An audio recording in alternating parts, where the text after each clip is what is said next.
Marathi news live. आज आपल्या doctor Shankarrao Chavan शासकीय वैद्यकीय महाविद्यालयावर रुग्णालय नांदेडच्या पिडियाट्रिक वार्डामध्ये एक water filter with water cooler याची कॅपॅसिटी 25 लिटर कॅपॅसिटीचं वॉटर फिल्टर आणि 50 लिटर कॅपॅसिटीचं वॉटर कूलर आपल्या वार्डाला CSRच्या माध्यमातून आपले दोघेही MSW म्हणजे मेडिकल सोशल सुप्रिटेंडंट यांच्या माध्यमातून यांच्या प्रयत्नातून या दोघांना विनंती केल्यानंतर हे ॲडव्होकेट कासिम वसीम बाबूसेठ आणि शोएब या दोघांनी हॅपी क्लबच्या माध्यमातून आणि शांतता कमिटीच्या मेंबरच्या माध्यमातून आपल्या रुग्णालयाला उपलब्ध करून दिलेले आहे। तर उन्हाळा कसा आहे यावेळेस आपण सर्वांनी बघितलेलं आहे, उष्णता ग्लोबल वॉर्मिंग होत आहे। येणाऱ्या रुग्ण नातेवाईक यांना स्वच्छ पिण्याचं पाणी मिळावं ही आपली अपेक्षा होती आणि आपला प्रयत्न होता। आणि या माध्यमातून मी असं ठरवलं होतं की प्रत्येक वार्डामध्ये आपण पिण्याच्या पाण्याची सोय करूया, जेणेकरून एक वॉटर फिल्टर आणि कूलर लावलं तर रुग्णाच्या नातेवाईकाला विशेषतः पिडियाट्रिक वार्डात किंवा गायनिक वार्डामध्ये त्या पेशंट बरोबर आजी किंवा आजोबा किंवा असे म्हणजे म्हातारे वयस्क लोक असतात, त्यांना जास्त लांब चालत जाणं कठीण जातं। तर अशा प्रकारे वार्डातच जर पाणी प्यायची सुविधा उपलब्ध झाली तर निश्चितपणाने त्यांना फार चालत बाहेर जावं लागणार नाही, रुग्णापासून दूर जायची आवश्यकता पडणार नाही आणि रुग्णाला सुद्धा स्वच्छ आणि निर्मळ पाणी, हेल्थी पाणी, पाण्यापासून त्यांना धोका न होता पाणी प्यावं वाटावं अशा प्रकारचं स्वच्छ आणि आरोग्यदायी पाणी मिळण्यासाठी आपला प्रयत्न होता। या माध्यमातून या दोघांनी आम्हाला प्रतिसाद दिला आणि हे डोनेशन दिलं त्याबद्दल मी दोघांचेही मनापासून आपल्या रुग्णालयातर्फे आभार मानतो। आणि त्यांनी अजून म्हटलेलं आहे की याच्यापेक्षा मोठा प्लॅन आपण भविष्यात देण्याची त्यांनी इच्छा व्यक्त केलेली आहे। तर निश्चितपणाने मला वाटते एकदा ठरवतात तर ते करतात।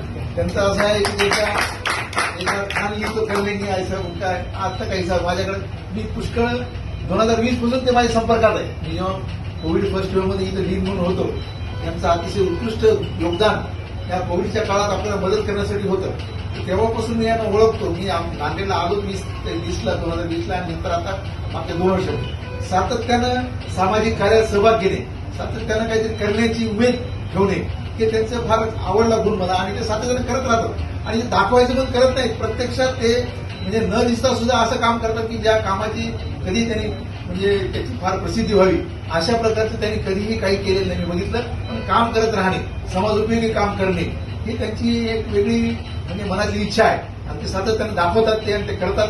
त्याबद्दल मी रुग्णालयातर्फे परत एकदा त्या दोघांचे आभार मानतो। मला विनंती करायची इन्चार्ज सिस्टरला की हे अतिशय चांगलं दान तुम्हाला मिळालेलं आहे। आता हे सर्वांची जबाबदारी, हे सार्वजनिक वस्तू आहे, त्या वस्तूचा वापर नीट झाला पाहिजे। रुग्ण नातेवाईक आणि आपल्याला सुद्धा पिण्याच्या पाण्याची उत्तम सोय त्या वार्डात तयार झालेली आहे। तर हे सर्व यंत्र व्यवस्थित चाललं पाहिजे। दर 3 महिन्याला ते फिल्टर काही वॉश करून घ्यावं लागतं, उलटं करून त्याचं मेंटेनन्स ते करतायत। पण आपलं एक काम आहे की त्याचा अलार्म लावून बाबा 2-3 महिन्याला आठवण करून दिलं फिल्टरचं मेंटेनन्स करून घेऊ। देखभाल दुरुस्ती तितकीच महत्वाची, नाही तर नुसतं घेतलं आणि पुन्हा खराब झाले सोडून दिलं अशा प्रकार होऊ नये। त्याचा वापर हा सार्वजनिक लोकांसाठी म्हणजे सामान्य माणसासाठी, रुग्णासाठी, येणाऱ्या नातेवाईकासाठी, आपल्यासाठी, हेल्थ वर्करसाठी सुद्धा होईल, तुम्हाला याचा वापर होईल। त्यामुळे याचा चांगला अतिशय वापर करा। दात्यांनी फार म्हणजे अतिशय चांगल्या भावनेने आपल्याला हे दिलेलं आहे, तर याचा वापर आपणही चांगल्या भावनेने केला पाहिजे आणि त्याचा पुरेपूर उपयोग रुग्ण नातेवाईक यांना झाला पाहिजे याची दक्षता आपण घेणं गरजेचं आहे। आपण ॲज अ इन्चार्ज इथले आपली जबाबदारी होते की याचा वापर, याचा नियमित वापर झाला पाहिजे, याचं मेंटेनन्स चांगलं झालं पाहिजे। रुग्णांना जे दूर जावं लागतं पाणी पिण्याच्या पाण्यासाठी त्यांना जवळ पाणी उपलब्ध होईल, थंड पाणी उपलब्ध, उन्हाळ्यात एरवी लागत नाही, उन्हाळ्यात नक्की थंड पाण्याची आवश्यकता पडते आपल्याला। आपण बघतो की एकदम गरम पाणी प्यायला आवड जाते आणि नुसतं फिल्टरचं काम होणार नव्हतं, म्हणून वॉटर कूलर विथ फिल्टर द्या अशा प्रकारची मागणी केली आणि त्यांनी मान्य केलेली आहे। खरोखर अशा प्रकारचे सर्वच शासनाकडून आपल्याला वाटते आपलं शासकीय कॉलेज आहे, सर्वच गोष्टी शासनाकडून मिळतील असं नसते।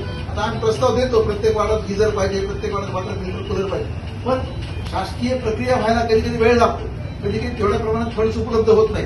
आपल्याला नुसतं हेच घ्यावं लागत नाही, आपल्याला बाकी सगळ्या गोष्टी खूप असतात, लाईफ सेव्हिंग गोष्टी, life saving drugs, life saving instrument, आता ऑक्सिजन आहे, ते हे आहे सेंट्रल सक्शन आहे, सेंट्रल ऑक्सिजन, ही यंत्रणा जे हे राबवण्यासाठी आपल्याला खूप पैसे लागतात, आपलं अनुदान इतर खर्च होतं, मग अशा गोष्टी घ्यायला शासनाकडे पैसे नसतात। तर अशा प्रकारच्या सुविधा उपलब्ध करण्यासाठी आपण CSR म्हणजे कॉर्पोरेट सोशल रिस्पॉन्सिबिलिटी या माध्यमातून आपण जर मिळवलं तर निश्चितपणे अशाही सुविधा रुग्णांना उपलब्ध करून देऊ। आपलं रुग्णालय हे नांदेडमध्येच काय महाराष्ट्रात चांगलं झालं पाहिजे. स्वच्छतेच्या बाबतीत खूप आपण करतोय. तसंच पिण्याचं पाणी आहे, गरम पाणी आहे आंघोळीसाठी, स्वच्छता बाथरूम टॉयलेटची आहे, येणाऱ्या रुग्णांना चांगली रुग्णसेवा आहे. या सर्व गोष्टी आपण उपलब्ध करून देण्यासाठी आपण काम करत आहोत. तर याचा एक भाग म्हणून चांगल्या पाण्याची सुविधा, स्वच्छ पाण्याची सुविधा, स्वच्छ पिण्याचं पाण्याची उपलब्धता ही आपण सर्व ठिकाणी जर करून दिली तर मला वाटतं आपलं रुग्णालय आगळं वेगळं म्हणून प्रसिद्ध होईल. आपली रुग्णसेवा आपण चांगली करतच आहोत. त्याच्यामध्ये सातत्यानं सुधारणा करणं हे आपलं कर्तव्य आहे, ते आपण करत राहू. आणि मला वाटतं या माध्यमातून एक बाकीच्या गावातल्या इतर दात्यांना सुद्धा मला वाटतं तुम्ही प्रेरणा देऊ शकाल. तुमच्या माध्यमातून बाकी दाते अजून जागे होतील आणि आम्हाला अजून अशा प्रकारचे वॉटर फिल्टर मिळतील. आम्हाला अजून आम्ही त्या गाड्यांची पण मागणी केली आहे. आम्हाला ते आपण पेशंट शिफ्ट करण्यासाठी इलेक्ट्रिक गाड्या विमानतळावर जसे असतात तशा आपण मागवलेल्या आहेत. ते मिळालं तर आपल्याला रुग्ण हे स्थलांतरित करण्यासाठी सोपं जाईल. इन्व्हेस्टिगेशनसाठी असेल किंवा बाकी कामासाठी आपल्याला लागतात. अन्नाचे ट्रान्सफर करणे, औषधं, सर्जिकल मटेरियल ट्रान्सफर करणे, याच्याकडून सुद्धा आम्ही गाड्यांची सीएसआरच्या माध्यमातून प्रयत्न करत आहोत. निश्चितपणानं आज चांगली सुरुवात आहे. या दोघांनी मला केळकरांनी काय नाव कुणाल या दोघांनी मला वाटते गेल्या 2 महिन्यात मिटिंग घेतल्यापासून मी मिटिंगमध्ये यांना खूप धुनकावलं.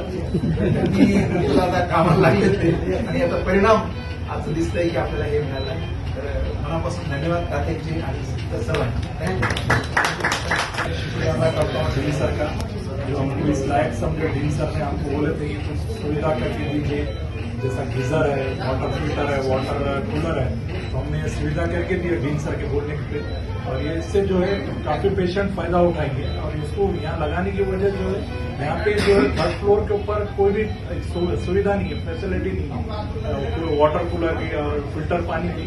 तो इसकी वजह से हमने यहाँ लगाया। ढील सर से पूछ के, ढील सर से आपकी इजाजत लेके, तो ये आगे भी हमारे लिए जो है ढील सर अगर हमको चाहे, अगर हमको इस लायक समझे तो हम आगे भी ढील सर से बातचीत करते हुए कि आगे भी हमारा सोशल वर्क जो है हम आगे करेंगे। जैसा हमारे एपी क्लब के प्रेसिडेंट है मोहम्मद शोएब खान साहब, फिर महफूज और हमारे पब्लिक रिलेशन ऑफिसर है, और सर से मुखातिब हो गए, सर से कभी भी जो है सर की रहबरी में हम अच्छे काम और भी कराते हैं। जैसा आज ये वाटर कूलर लगा है, और भी फर्दर और भी फ्यूचर में अगर कुछ हमसे सुविधा लेना चाहे तो पीआरओ साहब है, सर है, हमको बोलिए, हम उपलब्ध करके देंगे फैसिलिटी। जय हिंद, जय महाराष्ट्र।